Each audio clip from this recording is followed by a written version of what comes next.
Ang lalaki ng kolorete sa aking lugar para rin nila malaman ang tunay na nagawa na ikaw at ako ay hindi na.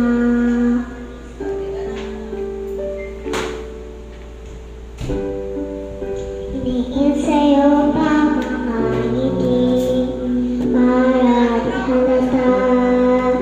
Ang dami ko'y pinipigil sa loob umiiyak dahil ikaw at ako ay hindi na.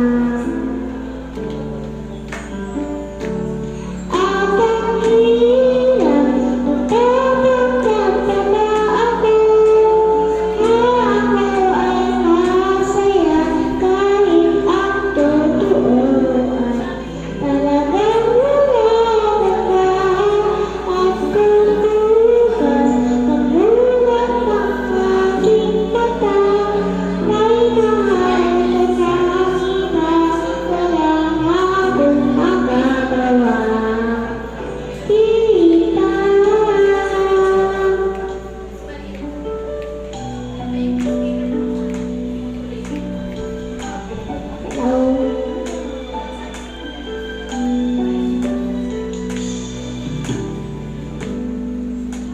Paano ko sasabihin sa mga kaibigan ko kung ako'y nagsisisihin?